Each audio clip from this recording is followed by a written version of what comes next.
സൂര്യ ഉദയവും അസ്തമനവും ഓരോ ദിവസം നമ്മൾ സമയം മാറ്റിക്കൊണ്ടേയിരിക്കും. അത് ഞാൻ മാത്രം കൃത്യം 8 മണിക്ക് ഇവിടെ ചെന്നിരിക്കണം എന്ന് പറഞ്ഞാലും നടക്കില്ല.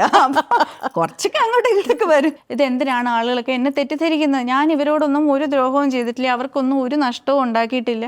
ഞാൻ എൻ്റെ ജോലി ചെയ്യുന്നു, എൻ്റെ കാര്യം എന്നിട്ട് എന്തിനാണെന്നുള്ളൊരു ഫീലിംഗ് അന്നും ഉണ്ടായിട്ടുണ്ട്. അപ്പോൾ ഇതൊരു പുതിയ പ്രതിഭാസമല്ല. ഈ പറഞ്ഞ ജാഗ്രത എൻ്റെ മനസ്സിലുണ്ടായിരുന്നു എന്നുണ്ടെങ്കിൽ ഈ വിവാദങ്ങളായ പല എൻ്റെ അഭിപ്രായ പ്രകടനങ്ങളായാലും എൻ്റെ ഈ ചേഷ്ടകളായാലും ഒന്നും പുറത്തു വരില്ലായിരുന്നു ഒരു പക്ഷേ. എൻ്റെ ക്ലാസ്സിൽ ഇത്രയും കുറവ് ശരിക്കും സുഹൃത്തുക്കളാണല്ലോ എനിക്കുള്ളതെന്ന് ഓർത്തിട്ട് എനിക്ക് പലപ്പോഴും വിഷമമാവാറുണ്ട്. എന്തുകൊണ്ടാണ് അവർക്കൊക്കെ എന്നെ ഇഷ്ടമില്ലാത്തതെന്ന് എനിക്കറിയില്ല എന്ന് പറഞ്ഞിട്ട് ഞാൻ കരഞ്ഞിട്ടുണ്ട്. How do you treat others എന്നുള്ളതായിരുന്നു ചോദ്യം. അതിന് അദ്ദേഹം പറഞ്ഞ ഉത്തരം, ദർ ആർ നോ അതേഴ്സ്. പല കാര്യങ്ങളും ഇപ്പോൾ കുഞ്ഞിനെ കൊണ്ടുപോകുന്നതാണെങ്കിലും ആശ്ലേഷിക്കുന്നതാണെങ്കിലൊക്കെ വൈറലായി എന്ന് പറഞ്ഞു. ഈ വൈറലാകുന്നത് പോലും ബിക്കോസ് പീപ്പിൾ കുഡ് റിലേറ്റ്.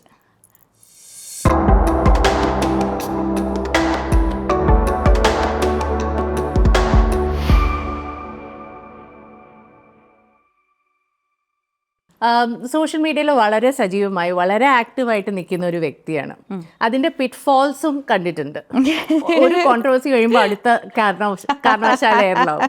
അപ്പോൾ ഈ സോഷ്യൽ മീഡിയയുടെ ഈ ഇമ്പാക്റ്റ് എന്താണ് for you as a public person? അത് അത്രയും ഇമ്പാക്റ്റ്ഫുൾ ആയിട്ട് തോന്നുന്നുണ്ട്? അതുകൊണ്ടാണ് ഈ സോഷ്യൽ മീഡിയ ഇത്രയും അധികം എന്താ പറയുക ഇമ്പോർട്ടൻസും അതിന് അറ്റൻഷനും നൽകുന്നത് ഡോക്ടർ? ഞാൻ യഥാർത്ഥത്തിൽ സമൂഹ മാധ്യമങ്ങളിൽ ഞാൻ സ്വമേധയാ സജീവമായി തുടങ്ങിയിട്ട് 1 വർഷം പോലും ആയിട്ടില്ല. ആണോ? അതെ. എൻ്റെ ഇൻസ്റ്റാഗ്രാം അക്കൗണ്ട് നോക്കിയാൽ മനസ്സിലാകും. ആദ്യത്തെ പോസ്റ്റ് എന്ന് പറയുന്നത് എനിക്ക് തോന്നുന്നു കഴിഞ്ഞ വർഷം ഏപ്രിൽ മുതൽ എന്തോ ആണ് എൻ്റെ അക്കൗണ്ട് തുടങ്ങുന്നത് തന്നെ. അതും ഞാനല്ലായിരുന്നു തുടങ്ങിയത്, അത് എൻ്റെ ഓഫീസിലെ എൻ്റെ സ്റ്റാഫാണ് തുടങ്ങുന്നത്. തുടങ്ങാനുള്ള അവരുടെ കാരണം എന്ന് പറയുന്നത്, പത്തനംതിട്ട ജില്ലാ കളക്ടറായിരിക്കുന്ന സമയത്ത് പത്തനംതിട്ട ജില്ലാ കളക്ടറുടെ ഫേസ്ബുക്ക് പേജ് എന്ന് പറയുന്നത് ഒരുപാട് ഒഫീഷ്യലായിട്ട് ഒരുപാട് ഫോളോവേഴ്സൊക്കെ ഉള്ളൊരു പേജായിരുന്നു ഞാൻ പോകുന്നതിന് മുൻപ് തന്നെ.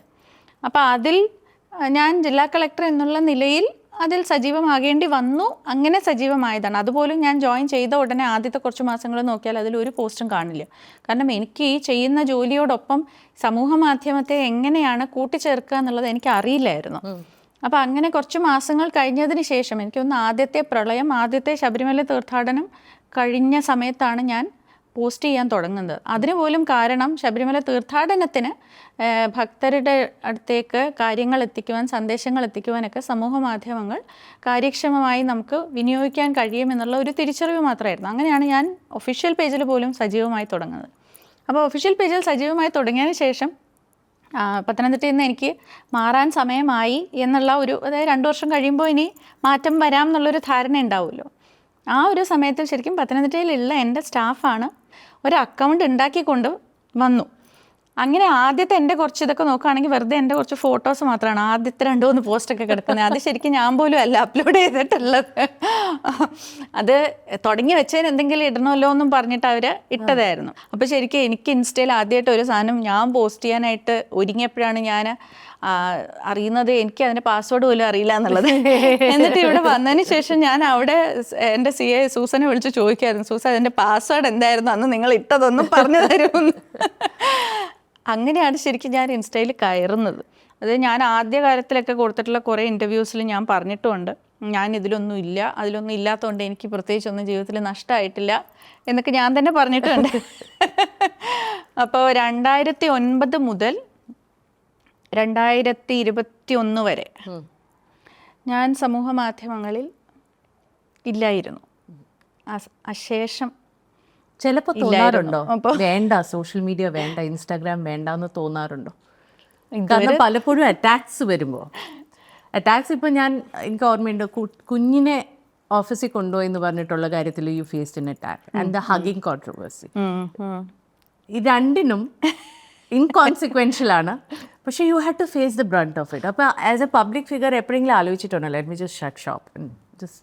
അല്ല അതാണ് ഞാൻ പറഞ്ഞത്. ഇപ്പം 2021 മുൻപ് പോലും ഇത്തരത്തിലുള്ള ഇപ്പം കുഞ്ഞിനെ ഒരു പൊതുവേദിയിൽ ഞാൻ കൊണ്ടുപോയത് പ്രസംഗിക്കുമ്പോൾ കയ്യിലെടുത്തതും ഒന്നും ഞാനായിട്ട് പോസ്റ്റ് ചെയ്തതല്ലായിരുന്നു. അല്ലാതെ അത് സമൂഹ മാധ്യമങ്ങളിൽ നുഴഞ്ഞു കയറിയതാണെന്നാണ് എൻ്റെ ഓർമ്മ.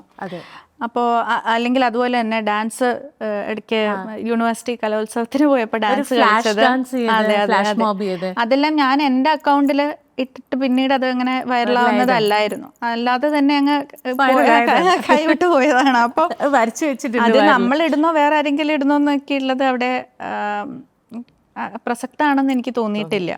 പക്ഷെ ഇതൊക്കെ എങ്ങനെയാണ് കാണുന്നത്? How do you feel at it? Do you feel vulnerable? Do you feel like misunderstood? You know, ഞാൻ ഇതൊന്നും എന്നെ കംപ്ലീറ്റ്ലി ഒരു ഡിഫറെൻറ്റ് ലെൻസിലൂടെയാണല്ലോ എല്ലാവരും കാണുന്നതെന്നുള്ളൊരു ദുഃഖം, ഒരു വിഷമം തോന്നാറുണ്ടോ? എനിക്ക് ചെറുപ്പത്തിലേ അതുണ്ടായിരുന്നു. സോഷ്യൽ മീഡിയ എന്നല്ല, പൊതുവെ ഇത്തരത്തിലുള്ള അനുഭവങ്ങൾ നമുക്കൊക്കെ നമ്മുടെ ജീവിതത്തിൽ ഉണ്ടാവാറുണ്ടല്ലോ. പലപ്പോഴും നമ്മൾ പറയാൻ ശ്രമിക്കുന്ന ഒരു കാര്യം കേൾക്കുമ്പോൾ ആളുകൾ വേറെ രീതിയിലാണ് അതിനെ കാണുക അല്ലെങ്കിൽ കരുതുക. പിന്നെ സ്കൂളിലാണെങ്കിൽ പോലും ചെറുപ്പത്തിൽ ഈ പറഞ്ഞ പോലെ ഞാൻ അത്യാവശ്യം നന്നായിട്ട് പഠിക്കുന്ന കുട്ടിയായിരുന്നു.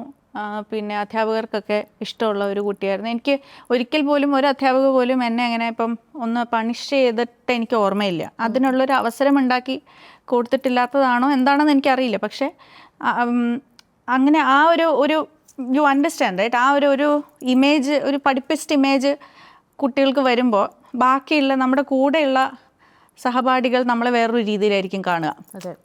അപ്പോൾ അത് ആ സമയത്തൊക്കെ എന്നെ വേദനിപ്പിച്ചിട്ടുണ്ട്. എനിക്ക് ബാക്കിയുള്ളവരെ പോലെ അത്രയ്ക്കധികം സുഹൃത്തുക്കൾ ഒരു പക്ഷേ ആ കാലഘട്ടത്തിൽ ഏതൊക്കെയൊക്കെ ക്ലാസ്സിലൊക്കെ ഉണ്ടായിരുന്നപ്പം ഉണ്ടായിട്ടില്ലല്ലോ.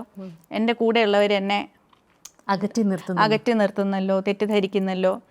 അപ്പം നമ്മളിപ്പോൾ ഈ കലാപ്രവർത്തനത്തിൽ യൂത്ത് ഫെസ്റ്റിവലിന് പോകുന്നു, പിന്നെ പഠിക്കുന്നു, സ്പീച്ച് ചെയ്യുന്നു, ഹെഡ് ഗേളാണ്, റാങ്ക് നേടുന്നു. ഇതൊക്കെ വരുമ്പോഴത്തേക്ക് നമ്മളറിയാതെ തന്നെ ആളുകൾ നമ്മളെ വേറൊരു ലെൻസിലൂടെയാണ് കാണുന്നത്. അപ്പോൾ അത് നേർജീവിതത്തിൽ അത്രയും ചെറിയൊരു കാലഘട്ടത്തിൽ അല്ലെങ്കിൽ ആ ഒരു പ്രായത്തിൽ ഞാൻ നേരിട്ട് അനുഭവിച്ചിട്ടുള്ളതാണ്. എനിക്ക് 10ാം ക്ലാസ്സിൽ ഒരിക്കൽ ക്ലാസ്സിൽ ഇങ്ങനെ എന്തോ ഒരു സംഭവം ഉണ്ടായപ്പോൾ ഞാൻ എഴുന്നേറ്റ് നിന്ന് ടീച്ചറിനോട് എല്ലാവരുടെയും മുന്നിൽ വെച്ചിട്ട് ഞാൻ ആ കാര്യം പറഞ്ഞിട്ടുണ്ട് ഒരിക്കൽ. ആ ഒരു തവണ മാത്രമേ ഞാൻ ക്ലാസ്സിൻ്റെ ഉള്ളിൽ വെച്ചിട്ട് കരഞ്ഞിട്ടുള്ളൂ. ഞാൻ ടീച്ചറിനോട് പറഞ്ഞിട്ടുണ്ട്, ഞാൻ പ്രാർത്ഥിക്കുമ്പോൾ എനിക്ക് എൻ്റെ ക്ലാസ്സിൽ ഇത്രയും കുറവ് ശരിക്കും സുഹൃത്തുക്കളാണല്ലോ എനിക്കുള്ളതെന്ന് ഓർത്തിട്ട് എനിക്ക് പലപ്പോഴും വിഷമമാവാറുണ്ട്. എന്തുകൊണ്ടാണ് അവർക്കൊക്കെ എന്നെ ഇഷ്ടമില്ലാത്തതെന്ന് എനിക്കറിയില്ല എന്ന് പറഞ്ഞിട്ട് ഞാൻ കരഞ്ഞിട്ടുണ്ട്. ഏത് ക്ലാസ്സാണെന്ന് എനിക്ക് ഓർമ്മയില്ല. അപ്പം അന്ന് എൻ്റെ അടുത്ത 2 സുഹൃത്തുക്കളുണ്ടായിരുന്നു ക്ലാസ്സിൽ, മമതയും വേറൊരു കുട്ടി. അപ്പം മമത എന്നോട് വന്നിട്ട് തിരിച്ചിങ്ങനെ ഈ കാര്യങ്ങൾ എന്നോട് പറയുന്നത് എനിക്ക് ഓർമ്മയുണ്ട്. ഇഷ്ടമില്ലാത്തതല്ല ആളുകൾക്ക് തന്നെ, എല്ലാവർക്കും ഇങ്ങനെ ഇതൊക്കെ ചെയ്യുന്നുണ്ടല്ലോ, നമ്മളിൽ നിന്നും ഭയങ്കര വ്യത്യസ്തയാണ് എന്നുള്ള ഒരു ഇമേജ് ഉള്ളത് കൊണ്ടാണ് ആളുകളിങ്ങനെ ദൂരെ നിൽക്കുന്നതെന്ന് ചിലപ്പോൾ തോന്നിയിട്ടുണ്ടെന്ന് പറഞ്ഞിട്ടുണ്ടായിരുന്നു എന്നോട്. അപ്പം അത് എന്നുവെച്ചാൽ ആരും തമ്മിലൊരു പ്രശ്നമൊന്നുമില്ല, ആർക്കും എന്നോടൊരു ഒരു വൈരമൊന്നും ഉണ്ടാവില്ല. പക്ഷെ നമ്മൾ ഈ ഒരു ഗ്രൂപ്പിനകത്ത് ഇങ്ങനെ കയറി കളിക്കുന്ന ഒരു സംഭവം ഉണ്ടല്ലോ സ്കൂളിലൊക്കെ. എപ്പോഴും ഞാൻ അങ്ങനെ ഒരിക്കലും ഒരു ഗ്രൂപ്പിൻ്റെ ഭാഗമല്ലായിരുന്നു സ്കൂളിൽ. അപ്പം അതിൻ്റെ ചിലപ്പോഴെങ്കിലും നമുക്കത് ഫീൽ ചെയ്യും. ഒരു ഫ്രണ്ട്സ് ഗ്യാങ് എന്നൊക്കെ പറഞ്ഞിട്ടൊരു സംഭവം ഉണ്ടല്ലോ, അങ്ങനെ ഒരു ഗ്യാങ്ങിലും നമ്മളുണ്ടായിട്ടില്ല. അതിൻ്റെ ഗുണവും ദോഷവും ഉണ്ടാവും അല്ലേ. ഞാൻ പറയുന്ന അന്ന് സമൂഹ മാധ്യമങ്ങൾ ഇല്ലാത്തൊരു കാലഘട്ടത്തും അതുണ്ടായിരുന്നു. അന്ന് എൻ്റെ മനസ്സിലൂടെ കടന്നു പോയത് ഇത് തന്നെയായിരുന്നു. ഇതെന്തിനാണ് ആളുകളൊക്കെ എന്നെ തെറ്റിദ്ധരിക്കുന്നത്? ഞാൻ ഇവരോടൊന്നും ഒരു ദ്രോഹവും ചെയ്തിട്ടില്ല, അവർക്കൊന്നും ഒരു നഷ്ടവും ഉണ്ടാക്കിയിട്ടില്ല, ഞാൻ എൻ്റെ ജോലി ചെയ്യുന്നു, എൻ്റെ കാര്യം എന്നിട്ട് എന്തിനാണെന്നുള്ളൊരു ഫീലിംഗ് അന്നും ഉണ്ടായിട്ടുണ്ട്. അപ്പോൾ ഇതൊരു പുതിയ പ്രതിഭാസമല്ല എന്നെ സംബന്ധിച്ചിടത്തോളം, ആരെ സംബന്ധിച്ചിടത്തോളം സമൂഹത്തിൽ എന്ന് ഉണ്ടായിട്ടുള്ളൊരു കാര്യമാണിത്. അതൊന്ന്. പക്ഷേ ആ ഒരു കാലഘട്ടത്തിൽ, ആ ബാല്യകാലത്തിൽ ഒരു പക്ഷേ അതിനെങ്ങനെയാണ് കൈകാര്യം ചെയ്യേണ്ടതെന്ന് എനിക്ക് അത്ര വ്യക്തമായിട്ട് അറിയില്ലായിരുന്നു കാണും. പക്ഷെ ഇപ്പം എനിക്കത് അറിയാം, എങ്ങനെയാണ് അത് കൈകാര്യം ചെയ്യേണ്ടത്, എന്തുകൊണ്ടാണത് സംഭവിക്കുന്നത് എന്ന് എനിക്കറിയാം. അതുകൊണ്ട് തന്നെയാണ് സംഭവിക്കുന്നത്. അതിപ്പോൾ വീണ്ടും ചിലപ്പോൾ അടുത്തൊരു വിവാദമാവുമായിരിക്കും, പക്ഷേ ഒരു ഉദാഹരണം തരട്ടെ. ഇപ്പോൾ ഞങ്ങൾ പുറത്ത് കഴിക്കാൻ പോകുമ്പോഴത്തേക്കും ഈ പറഞ്ഞ പോലെ ശബരിക്കിപ്പോൾ നോൺ വെജിറ്റേറിയനാണ് ഇഷ്ടം, എനിക്ക് വെജിറ്റേറിയനാണ് ഇഷ്ടം. ഇഷ്ടം എന്നല്ല, രണ്ടുപേരുടെയും ഭക്ഷണ രീതി അങ്ങനെയാണ്. അപ്പോൾ അതുകൊണ്ട് തന്നെ ഇപ്പം ഞങ്ങൾ ഇന്ന് എറണാകുളത്തേക്ക് വരുന്ന വഴിയിൽ കുമരകം വഴിയായിരുന്നു വന്നത്. അപ്പോൾ ശബരി ഇങ്ങനെ വെറുതെ വണ്ടിയിലിരുന്നിട്ട് ഒരു കമൻറ്റ് പറഞ്ഞു, നല്ല കരിമീൻ കിട്ടുമായിരുന്നു. എന്നുള്ള ഒരു ഡയലോഗ്. എനിക്കത് കേൾക്കുമ്പോൾ അങ്ങനത്തെ എന്നെ സംബന്ധിച്ചിടത്തോളം കുമരകത്ത് ഞാൻ കോട്ടയത്ത് അസിസ്റ്റന്റ് കളക്ടറായിരുന്നു. കുമരകവും കരിമീനും എല്ലാം നമുക്കും അറിയാം. പക്ഷേ ശബരിക്ക് തോന്നുന്ന ആ ഒരു വായിൽ വെള്ളം ഊർന്ന ഒരു വികാരത്തിൽ നിന്നാണല്ലോ അത് വരുന്നത്. അതെ, ഇത്രയും വർഷം കൂടി ജീവിച്ചിട്ടും എനിക്കത് ഇന്നും അപ്രീഷിയേറ്റ് ചെയ്യാൻ പറ്റുന്നില്ല. Because I look at it through a different lens. അല്ലേ? He looks at my choices through a different lens. അപ്പം അത്രയ്ക്ക് അടിസ്ഥാനപരമായിട്ടുള്ള ഒരു കാര്യമാണ് ഭക്ഷണ രീതി എന്ന് പറയുന്നത്. അതിൽ പോലും നമുക്ക് ആർക്കും പരസ്പരം അങ്ങോട്ട് പൂർണ്ണമായിട്ടും അംഗീകരിക്കാനും യോജിക്കാനും ഒന്നും പറ്റുന്നില്ല. ഇതൊന്നും ചില അപ്രീഷിയേറ്റ് ചെയ്യാനും പറ്റുന്നില്ല നമുക്കിതൊന്നും. അപ്പോൾ എനിക്കിപ്പോൾ എൻ്റെ മുന്നിലിരുന്ന് ഇപ്പോൾ നോൺ വെജിറ്റേറിയൻസ് ഇരുന്ന് കഴിക്കുന്നതിൻ്റെ കൂടെ ഭക്ഷണം കഴിക്കാറുണ്ടോ എന്ന് പലപ്പോഴും ഞാൻ പൊതു ഇടങ്ങളിൽ പോകുമ്പോൾ ആളുകൾ ചോദിക്കും. അപ്പോൾ ഞാൻ കഴിക്കാറുണ്ട്, എനിക്കതിൽ പ്രശ്നമൊന്നുമില്ല. ഞാൻ ഹോസ്റ്റലിലൊക്കെ ജീവിച്ച് വരുമ്പോഴത്തേക്ക് നമ്മളതെല്ലാം കണ്ടാണ് വളരുന്നത്. ഒക്കെ ശരിയാണ്. പക്ഷേ എങ്കിലും ഈ പറഞ്ഞതുപോലെ വളരെ എന്താ പറയുക, ഗ്രാഫിക്കായിട്ടുള്ള ഒരു നോൺ വെജിറ്റേറിയൻ ഈറ്റിംഗ് പ്രോസസ്സ് എന്ന് പറയുന്നത് എൻ്റെ മുന്നിലിരുന്ന് ഒരാൾ ചെയ്യുമ്പോൾ I wouldn't mind it. I don't want to step into his freedom, but I wouldn't be able to appreciate it, But if my husband says that, he would appreciate it, So, അത്രയ്ക്ക് വ്യത്യാസം, അത്രയ്ക്ക് അടിസ്ഥാനപരമായിട്ടുള്ള ഒരു കാര്യത്തിൽ നമ്മുടെ ഏറ്റവും അടുത്ത ആളുകളുമായിട്ട് പോലും നമുക്കുണ്ട്. അപ്പോൾ പിന്നെ ദൂരെ ഇരിക്കുന്ന ഏതോ ഒരാളുടെ ഇതൊക്കെ വളരെ മൗലികമായിട്ടുള്ള മനുഷ്യൻ്റെ ആവശ്യങ്ങളാണ്. അതിനെക്കുറിച്ച് പോലും നമുക്ക് വിയോജിപ്പാണ്, നമുക്ക് അംഗീകരിക്കാൻ പറ്റില്ല. പിന്നെ അതിൻ്റെയൊക്കെ മുകളിലുള്ള ഈ തത്വചിന്തകളും നമ്മുടെ ആശയങ്ങളും ആദർശങ്ങളും ഇതൊക്കെ സർവരും നമ്മളോടൊപ്പം യോജിക്കണമെന്ന് നമ്മൾ പ്രതീക്ഷിക്കുന്നതിൽ എന്താണ് കാര്യം? ഒരു കാര്യമില്ല. അപ്പോൾ മനുഷ്യൻ പലവിധമുണ്ട്, ചിന്തകൾ പലവിധമുണ്ട്. എല്ലാവരും കൂടെ അങ്ങ് അംഗീകരിക്കുന്നു എന്നുണ്ടെങ്കിൽ ആർക്കും ഒന്നും മനസ്സിലായിട്ടില്ല എന്നാണ് എൻ്റെ അർത്ഥം. I think it's perfectly normal a phenomenon. You squeeze in a lot of things in one day. ഈ ടൈം എങ്ങനെയാണ് ടൈം മാനേജ് ചെയ്യുന്നത്? Are you very good with time management? Obviously you are. കുറേ കാര്യങ്ങൾ. I beg to differ. I'm not at all good at time management because I don't do time management. Okay. ഇപ്പോൾ ഇന്ന സമയം മുതൽ ഇന്ന സമയം വരെ ഇത് ചെയ്തേ പറ്റൂ എന്നുള്ള ഒരു നിലയിലൊന്നും ഞാൻ എനിക്കായിട്ട് ഒരു ടൈം ടേബിളും സെറ്റ് ചെയ്യാറില്ല ജീവിതത്തിൽ. അത് പണ്ടും അങ്ങനെ ആയിരുന്നു, ഇപ്പോഴും അങ്ങനെയാണ്. ഞാൻ പഠിക്കാനിരിക്കുന്ന സമയത്ത് കുട്ടിക്കാലത്ത് ഇന്ന് ഹിസ്റ്ററി പഠിക്കണം എന്ന് തീരുമാനിച്ചാൽ മാക്സിമം ഞാൻ ഡിവൈഡ് ചെയ്യുക. ഇപ്പോൾ ഇന്ന് വൈകുന്നേരം ഹിസ്റ്ററിയിലെ ഒരു 3 ചാപ്റ്റർ പഠിക്കണം എന്നായിരിക്കും ഞാൻ എനിക്ക് വേണ്ടിയിട്ട് ഒരു ഗോൾ എഴുതുക എൻ്റെ ടൈം ടേബിളിൽ. അല്ലാതെ 5:30 മുതൽ 6:30 വരെ ഇന്നത് പഠിക്കണം, 6:30 മുതൽ 7:30 വരെ അത് പഠിക്കണം എന്ന് ഞാൻ ഇന്ന് വരെ എഴുതിയിട്ടില്ല. പക്ഷേ ഹിസ്റ്ററിയിൽ 3 ചാപ്റ്റർ പഠിക്കണം എന്ന് ഞാൻ എന്നോട് പറയും. അപ്പോൾ അവിടെ എൻ്റെ ലക്ഷ്യം അല്ലെങ്കിൽ അതിൻ്റെ കണ്ടൻറ്റ് മാത്രമാണ് എനിക്ക് പ്രധാനം. അതിന് എത്ര നേരം എടുക്കുക, എത്ര മിനിറ്റ് എടുക്കുക, എത്ര മണിക്കൂർ എടുക്കുന്നൊന്നും ഞാൻ നോക്കാറില്ല. അത് പണ്ടും അങ്ങനെയാണ്, ഇപ്പോഴും അങ്ങനെയാണ്. എൻ്റെ ലക്ഷ്യം എനിക്കുണ്ടോ, എൻ്റെ ഉദ്യമം എനിക്കുണ്ടോ, എൻ്റെ ചുമതല എനിക്കുണ്ടോ, ഞാൻ അതിൽ ശ്രദ്ധ പതിപ്പിക്കും. അപ്പോൾ മൾട്ടിപ്പിൾ റോൾസ് ജഗിൾ ചെയ്യുമ്പോൾ ഒരു അമ്മ എന്ന നിലയ്ക്കും ഒരു പ്രൊഫഷണൽ എന്ന നിലയ്ക്കും പല കാര്യങ്ങളും റെസ്പോൺസിബിലിറ്റീസ്, അത് ഒരു 24 hours സ്ക്വീസ് ഇൻ ചെയ്യാൻ എളുപ്പമല്ല doctor? I think I just prioritize tasks. I don't consider time as a limiting factor. അതുപോലെ തന്നെ അതുകൊണ്ട് തന്നെ ചിലപ്പോഴൊക്കെ പറഞ്ഞ സമയത്തിന് കുറച്ച് അങ്ങോട്ടും ഇങ്ങോട്ടും ഒക്കെ ഞാൻ ആകാറുണ്ട്. ആളുകളോടായാലും ചിലപ്പം ഈ പറഞ്ഞ പോലെ ക്ഷമ ചോദിക്കേണ്ടി വരാറുണ്ട്. But I think that's also perfectly natural. എന്നെ സംബന്ധിച്ചിടത്തോളം സമയം എന്നുള്ളതിനെ ഒരു ചട്ടക്കൂടിനകത്ത് ഇട്ട് വെക്കുന്നതും ഈ പറയുന്ന പങ്ക്ച്വാലിറ്റി എന്നുള്ളതിന് ഇത്രയും അധികം ഹൈപ്പ് കൊടുക്കുന്നതും ഒക്കെ it's too artificial a human construct according to me. I keep telling people, even the sun doesn't rise at the exactly same time every day. How do you expect human beings to, ഇത് ആദ്യമായിട്ടാണ് ഞാൻ കേൾക്കുന്നത്.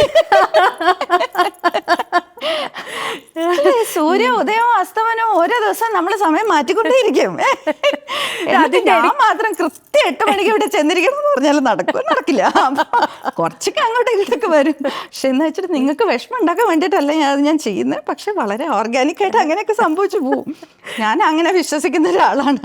അതുകൊണ്ട് തന്നെ സമയത്തിനെ അങ്ങനെ ഇങ്ങനെ അറകളിലിട്ട് പൂട്ടി താക്കോലൊന്നും ഞാൻ വെച്ചുകൊണ്ട് നടക്കാറില്ല ഒരിക്കലും. പക്ഷെ ഞാൻ ചെയ്യേണ്ടുന്ന കാര്യങ്ങൾ എന്തൊക്കെയാണ്, അതിലേതിനാണ് മുൻഗണന കൊടുക്കേണ്ടത് എന്നുള്ളതിനെക്കുറിച്ച് വ്യക്തമായിട്ടൊരു ധാരണ എനിക്ക് ഉണ്ടാകും.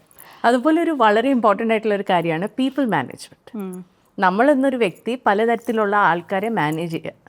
അതിലെന്തെങ്കിലും ഒരു കാര്യമുണ്ടോ ദാറ്റ് യു അഡ്ഹെയർ ടു, ഒരു മോട്ടോ, ഒരു principle that you adhere to? I think first thing, politicians. that they are not a different, they're not from Mars. They're not very different from us. That's why I married one, right? So ഞാൻ ആ കാര്യം ആലോചിച്ചില്ല ചോദിച്ചപ്പോ. ശരിയാണല്ലോ. So അങ്ങനെ അത് മാത്രം വേർതിരിച്ച് പറയാൻ എനിക്ക് ആഗ്രഹമില്ല. പക്ഷേ C at the end of the day ഞാൻ ആദ്യം സൂചിപ്പിച്ചതുപോലെ I learn from people a lot. Okay, so നമ്മൾ ഒരാളിൽ നിന്നും പഠിക്കുന്നു എന്നുള്ളപ്പോൾ നമുക്ക് എന്നും അവരോട് ആദരവും സ്നേഹവും ഒക്കെയാണ് സ്വാഭാവികമായിട്ടും നമ്മുടെ ഉള്ളിൽ നിന്നും വരുന്നത്. ഞാനൊരു വ്യക്തിയെ കാണുമ്പോൾ ആദ്യം എൻ്റെ മനസ്സിൽ അവരെ ഒരു ഗുരുസ്ഥാനത്ത് നിർത്താനാണ് എനിക്ക് തോന്നാറുള്ളത്. ചെറുപ്പം മുതലേ അങ്ങനെയാണ്. I don't know how real it sounds, again it might be misconstrued, but എന്നെ സംബന്ധിച്ചിടത്തോളം ഇതിനൊരു പ്രിൻസിപ്പിൾ എന്ന് ചോദിച്ചില്ലേ, എൻ്റെ മനസ്സിൽ എപ്പോഴും ഞാൻ കൊണ്ട് നടക്കാറുള്ള പ്രിൻസിപ്പിൾ എന്ന് ചോദിക്കുന്നത്, ഇതേ ചോദ്യം രമണ മഹർഷിയോട് പണ്ട് ചോദിച്ചിട്ടുണ്ടായിരുന്നു. രമണ മഹർഷിയോട് ചോദിച്ചു, താങ്കൾ എങ്ങനെയാണ് മറ്റുള്ളവരോട് ഇത്ര നന്നായി പെരുമാറുന്നത് എന്നുള്ള ഒരു, I might be paraphrasing it, but how do you treat others എന്നുള്ളതായിരുന്നു ചോദ്യം. അതിന് അദ്ദേഹം പറഞ്ഞ ഉത്തരം ദർ ആർ നോ അതേഴ്സ് എന്നുള്ളതായിരുന്നു. And there is a lot in their answer. There are no others. And once you realise that, then being with people is such a joy. I mean, just try it. It's such a joy. Yes, I try to do that. നമ്മൾ എപ്പോഴും ഈ നേരത്തെ ചോദിച്ചതിലും തന്നെ പല കാര്യങ്ങളും ഇപ്പോൾ കുഞ്ഞിനെ കൊണ്ടുപോകുന്നതാണെങ്കിലും ആശ്ലേഷിക്കുന്നതാണെങ്കിലൊക്കെ വൈറലായി എന്ന് പറഞ്ഞു. ഈ വൈറലാകുന്നത് പോലും ബിക്കോസ് പീപ്പിൾ കുഡ് റിലേറ്റ്. ഞാൻ ചെയ്ത ആ ഒരു ചെറിയ കാര്യത്തിൽ അവർക്ക് അവരെ തന്നെ കാണാൻ കഴിഞ്ഞു എന്നുള്ളത് കൊണ്ടാണ് അതിന് പ്രത്യക്ഷമായും പരോക്ഷമായും ഒക്കെ മൂളലും എതിർമൂളലും എല്ലാം വന്നത്. അതിലൊരു വലിയൊരു കോൺവെർസേഷൻ സ്റ്റാർട്ടറും കൂടി ഉണ്ടായിരുന്നു. കാരണം ഒരു പബ്ലിക് ഫിഗർ കുട്ടീനെ കൊണ്ട് ഓഫീസസിൽ പോകുമ്പോൾ അവിടെ പലതരത്തിലുള്ള ചോദ്യങ്ങൾ വരുന്നുണ്ട്. ഒരു വ്യക്തിക്ക് വർക്ക് ചെയ്യാനുള്ള കറക്റ്റ് എൻവയൺമെൻ്റ് ഉണ്ടോ, ഡേ കെയർ സെൻറ്റേഴ്സ് ഉണ്ടോ, ക്രഷസ് ഉണ്ടോ, കുട്ടികളെ നമുക്ക് സൂക്ഷിച്ച് സേഫ് ആക്കി വെക്കാൻ ഒരിടം നമ്മുടെ ഓഫീസ് സ്പേസസിലുണ്ടോ, എന്നാലല്ലേ സ്ത്രീകൾക്ക് കംഫർട്ടബിളി വന്ന് വർക്ക് ചെയ്യാൻ പറ്റുള്ളൂ വീട്ടിലൊരു സാഹചര്യം ഇല്ലെങ്കിൽ. So there so much conversation that's happening. Even with regards to the hugging, അത് ഒരു നമ്മൾ എവിടെയാണ് ബൗണ്ടറീസ് വരയ്ക്കേണ്ടത്, നമ്മളുടെ അതൊരു പേഴ്സണൽ സ്പേസിൽ നിന്ന് കാണേണ്ടതല്ലേ.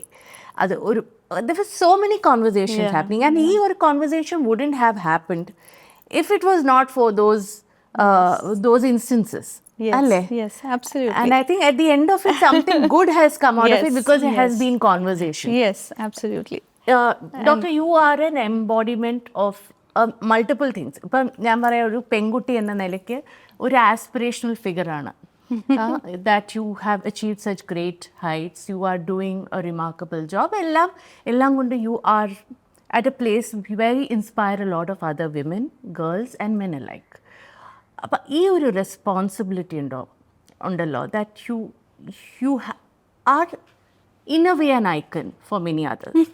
അതൊരു, is that a weight that you carry? Do you feel it at some point? എപ്പോഴെങ്കിലും ഇങ്ങനെ തോന്നാറുണ്ടോ that my actions are watched and my actions are scrutinized because somebody is getting influenced by it. അപ്പം ഞാൻ ഇത്തിരി കൂടെ careful ആയിരിക്കണം, അല്ലെങ്കിൽ ഞാൻ ഇത്തിരി കൂടെ കോൺഷ്യസ് ആയിരിക്കണം എന്നുള്ളൊരു തോന്നലുണ്ടാവാറുണ്ട്. ഇല്ല ഒരിക്കലും ഇല്ല. ഒരിക്കലും അതൊരു ഒരു ഭാരമായിട്ടോ അല്ലെങ്കിൽ അത് കാരണം ഒരു ജാഗ്രത പുലർത്തണം എന്നൊന്നും എനിക്ക് തോന്നിയിട്ടില്ല. ഞാനായി നിൽക്കുക എന്നുള്ളത് മാത്രമാണ് ഞാൻ ചെയ്യേണ്ടത് എന്ന് എനിക്ക് തോന്നിയിട്ടുള്ളൂ. കാരണം ആദ്യം നമ്മൾ നേരത്തെ സംസാരിച്ചതുപോലെ തന്നെ മറ്റൊരാളെ കേൾപ്പിക്കാനായി ഒരു പാട്ട് പാടുന്നതും ഞാൻ സ്വമേധയാ ഒരു പാട്ട് പാടുന്നതും തമ്മിലൊരു വ്യത്യാസമുണ്ട്. അപ്പോൾ അത് തന്നെയാണ് ജീവിതത്തിലും ഞാൻ പാലിക്കുന്നതെന്നാണ് എനിക്ക് തോന്നുന്നത്. ഇപ്പോൾ അതുകൊണ്ട് തന്നെ ആയിരിക്കും ഇത്തരം കാര്യങ്ങൾ ഞാൻ സ്വാഭാവികമായി അറിയാതെ ചെയ്തു പോകുന്നത്. ഇപ്പോൾ ഈ പറഞ്ഞ ജാഗ്രത എൻ്റെ മനസ്സിലുണ്ടായിരുന്നു എന്നുണ്ടെങ്കിൽ ഈ വിവാദങ്ങളായ പല എൻ്റെ അഭിപ്രായ പ്രകടനങ്ങളായാലും എൻ്റെ ഈ ചേഷ്ടകളായാലും ഒന്നും പുറത്തു വരില്ലായിരുന്നു ഒരു പക്ഷെ. അത് എനിക്ക് വളരെ സാധാരണമായി വളരെ സ്പോണ്ടേനിയസ് ആയി എനിക്ക് തോന്നിയ കാര്യങ്ങൾ ഞാൻ ചെയ്യുന്നു എന്നുള്ളത് മാത്രമേ ഉള്ളൂ. അപ്പോൾ അതിൽ മറ്റൊരാൾ അതിനെ വിലയിരുത്തും എന്നുള്ളതിൻ്റെ ഒരു ഭാരം എൻ്റെ മനസ്സിൽ ഞാൻ കയറ്റിയെന്നുണ്ടെങ്കിൽ ആ നിമിഷം ഞാനല്ലാതെ അങ്ങാകും. അതൊരു പെർഫോമൻസ് ആയിട്ട് മാറും. അപ്പോൾ ആ പെർഫോമൻസ് ആയിട്ട് മാറുമ്പോൾ ഈ പറഞ്ഞ പോലെ ആളുകൾക്ക് റിലേറ്റ് ചെയ്യാനും പറ്റും എന്ന് എനിക്ക് തോന്നുന്നില്ല. ആളുകൾക്ക് റിലേറ്റ് ചെയ്യാൻ പറ്റുക എവിടെയെങ്കിലും യാഥാർത്ഥ്യത്തിൻ്റെ ഒരു കഷ്ണം കാണുമ്പോഴാണ് പൊതുവെ മനുഷ്യർക്ക് സ്വയം അതിലൂടെ തിരിച്ചറിയാൻ പറ്റുന്നത്. അപ്പോൾ ഡോക്ടറിന് ഈ തലമുറയിലെ പെൺകുട്ടികൾക്ക് there is one thought, advice ഞാൻ പറയില്ല, ഒരു തോട്ട്, ഒരു സീഡ് ഓഫ് എൻ ഐഡിയ അവർക്ക് കൊടുക്കണമെങ്കിൽ what would that be from your life? പെൺകുട്ടികൾക്ക്, പ്രത്യേകിച്ച് പെൺകുട്ടികൾക്ക്, I would say, explore yourself and explore the world. അതിനുള്ള ധൈര്യം കാണിക്കുക. എൻ്റെ ജീവിതത്തിലായാലും ഞാൻ കണ്ടിട്ടുള്ള അനവധി സ്ത്രീകളുടെ ജീവിതത്തിലായാലും അവർക്കാർക്കും ഒരു പക്ഷേ ശക്തിയുടെയോ കരുത്തിൻ്റെയോ ഒന്നും ഒരു കുറവുണ്ട് എന്ന് ഞാൻ പറയില്ല. അവരുടെ എല്ലാ ഉള്ളിൽ ഈ ശക്തിയും കരുത്തും എല്ലാം ഉണ്ട്. പക്ഷേ അത് സ്വയം ഇങ്ങനെ ഖനനം ചെയ്ത് കണ്ടെത്താനായിട്ടുള്ള ഒരു അവസരം പലർക്കും കിട്ടിയിട്ടില്ല. അതങ്ങനെ ചെയ്യണം എന്നാരും പറഞ്ഞു കൊടുത്തിട്ടുമില്ല. ഒരു പക്ഷെ അങ്ങനെ ചെയ്യരുത് എന്ന് പറയാൻ പല ശബ്ദങ്ങളുണ്ടായിരിക്കും. But try and explore yourself. Don't limit yourself by what the society sets out for you. But my only advice would be to explore. അത്രേ ഉള്ളൂ. അത് ചിലപ്പോൾ നമ്മൾ പോയി വീഴുമായിരിക്കും, കുഴപ്പമില്ല, വീണ്ടും എണീക്കുക, വീണ്ടും തുടരുക, അത്രേ ഉള്ളൂ. എല്ലാം വിജയത്തിൽ തന്നെ കലാശിക്കണം എന്നൊന്നും ഒരിക്കലും വാശി പിടിക്കരുത്. അതുപോലെ I am dash, last question, I am dash, ഈ ഡാഷ് എങ്ങനെയാണ് പൂരിപ്പിക്കുക? നമുക്ക് കുറച്ച് ഫിലോസഫി അടിക്കാം. Mother. I am mother. Yeah. Why would you say that? That is what I identify myself with the most now. Being his mother. Malhar's mother. Yeah. My love to Malhar. Thank you. Thanks so much for coming. It was a pleasure talking to you. Yeah, I wish So we could have lovely. spoken for longer. ഇനിയുണ്ട് ഒരു കാര്യമുണ്ട്. ഞാൻ നേരത്തെ പറഞ്ഞിട്ടുണ്ട്, after 6 months we are revisiting this conversation. Sure. അപ്പൊ ഡോക്ടറിന് thank you for coming. ഒരു ചെറിയ gift. This is from Coco Thenga. അതൊരു ബ്രാൻഡാണ്. മറ്റേ ഡിസ്കാർഡഡ് ആയിട്ടുള്ള കോക്കനട്ട് ഷെൽസ് നിന്ന് യൂട്ടൻസിൽസ് ഉണ്ടാക്കുക. ഒരു വിമൻ എന്റർപ്രൈസ് ആണിത്. Okay, great. Save the shell. Save the shell initiative. Great. രസമുണ്ടല്ലേ? Super. Thank you so much for coming. Thank you for that hamper.